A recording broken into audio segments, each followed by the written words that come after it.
എപ്പം മുന്നിൽ ഒരേപോലെ ദാലാക്കിയിട്ട് ബോറായിത്തിക്കറല്ലേ ഞങ്ങൾ ഇപ്പോൾ ദാലാക്കുമ്പോൾ എല്ലാം ಬೇಳೆ ಬೇಪಟ್ಟಿಟ್ಟು പിന്നെ ಲಾಸ್ಟಿಗೆ ഒരു ಒಗ್ಗರಣೆ ಕೊಡ್ಕರಲೆ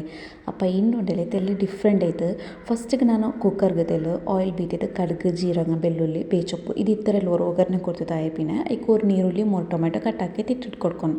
ಇಟ್ಟಿಟ್ಟು ಕೊಡ್ತಿದ್ದು ಇങ്ങനെ നല്ല പൊലൊന്ന് മിക്സ് ആക്കിയിട്ട് മസാല ആക്കിയിട്ട് എടുക്കണം ഒരു 20% അത്ര കുക്കായും മയ്യ ಅವರು ആൽപ്പിനെ ടേസ്റ്റിಗೆ ಬೇನೆ ಆಯ್ತಾರೆ ಉಪ್ಪും ആൽപ്പിനെ തെല്ಲು മഞ്ഞളുടെ പൊടി ഒന്ന് ഇട്ടിട്ട് കൊടുക്കണം അപ്പോൾ മഞ്ഞളുടെ പൊടി ഒരു പച്ച മന പോണ്ടല്ലേ അത്രത്തോളം നല്ല ഒന്ന് മിക്സ് ആക്കിയിട്ട് കൊടുത്താൽ ടൈം ആಯ್ತು ഇതൊന്ന് മിക്സ് ആക്കിയിട്ട് കൊടുത്തതായ പിന്നെ ಇದಕ್ಕೆ ನಂಗೆ ಕಲ್ಗಿಟ್ಟು ಬೆಚ್ಚೋ ಬ್ಯಾಲೆ ಉಂಡಲ್ಲಿ ಅದೊಂದು ಇಟ್ಟಿಟ್ಟು ಕೊಡ್ಕೊನು ಬ್ಯಾಲೆ ಬೇಗಮಿ ಕುಕ್ ಆವನುಂಟಾಯಂಗೆ ನಿಂಗೆ ಟೈಮ್ ಇಂತಂಟಾಯಂಗೆ ಬ್ಯಾಲೆ ಒಂದು ನಂಚಿ ಬೆಚ್ಚಿ ತೈತಿಕ್ಕರೆ ಇದಕ್ಕೆ ಇಟ್ಬಿಟ್ಟು ಕೊಡ್ಕೊರೆ ಅಪ್ಪ ನಾನುಡೆ ನಂಚಿ ಬೆಚ್ಚಿಟ್ಲಂತ ಡೈರೆಕ್ಟ್ ಆയിട്ട് ಕಲ್ಗಿತ್ತು ಕುಕ್ಕರ್ಗೆ ಇಟ್ಟಿಟ್ಟು ಕೊಡ್ತಾರೆ ಇಟ್ಟಿಟ್ಟು ಕೊಡ್ತಿದ್ದು നല്ല പോലെ ഒന്ന് മിക്സ് ആക്കിയിട്ട് കൊടുക്കുക അതിൽ പിന്നെ നിങ്ങൾക്ക് ഇഷ്ടമുള്ള വെജിറ്റബിൾസ് കട്ടാക്കിയിട്ട് ഇട്ടിട്ടുണ്ടായിട്ട് ഗുല്ല ക്യാരറ്റ്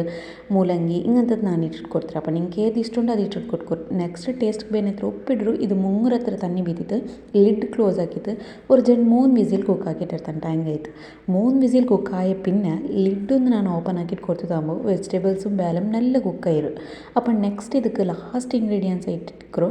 ಈ ಕೊಂಬುಡಲಿ ಮುರ್ങ്ങിರ ಕೋಡು ಅದೈತಿಕ್ರೆ ಅದು ನಂಗೆ ಕುಕ್ಕರ್ಲಿ ವಿಸಿಲ್ ಹಾಕುമ്പോൾ ಕುಕ್ ಹಾಕ್ಯಂಡ ಟೈಂಗೆ ಫುಲ್ ಮಡ್ಡಿ ಪಲಾವರು ನಂಗೆ ಅದ್ರ ತಿನ್ನೋಕ್ಕಿಟ್ಟೋಣಲ್ಲಿ അപ്പോൾ ഇതൊന്ന് ജസ്റ്റ് തന്നി ബീത്തിട്ട് ಅದರ തിക്നെസ് നോക്കിയിട്ട് ഒന്ന് നല്ല പേപ്പാട്ടിട്ടിരുത്താൻ ടൈംಗೆ ആ കൊമ്പിട്ടതുണ്ടല്ലേ അതിലെ ಬೆಂದದಕ್ಕೆ ಇಟ್ಟರೆ ಲಾಸ್ಟಿಗೆ ಫೈನಲ್ ಸ್ಟೆಪ್ ഒരു ಒಗ್ಗರಣೆ ಇದು ನಂಗೆ ಆಲ್ರೆಡಿ ಫಸ್ಟಿಗೆ ಒಗ್ಗರಣೆ ಕೊಡ್ತಾರೆ ಡೈರೆಕ್ಟ್ ಐತಿ ഇപ്പോൾ ಮೊಲವಂಬಿನ ಕೊತ್ತಂಬರಿ ಚೊಪ್ಪಳ ಐತಿಕ್ರೆ ಜಸ್ಟ್ ഒരു ಒಗ್ಗರಣೆ നല്ല ಫ್ಲೇವರ್ಫುಲ್ ಆಯ್ತು ಅಡ್ಡಿಪೊಲಿ ದಾಲ್ ನಂಗೆ ರೆಡಿ ಅವರು അപ്പോൾ എന്തായാലും വീഡിയോ ഇഷ്ടമായിട്ടുണ്ടെങ്കിൽ ലൈക്ക് ഷെയർ ആൻഡ് സബ്സ്ക്രൈബ്.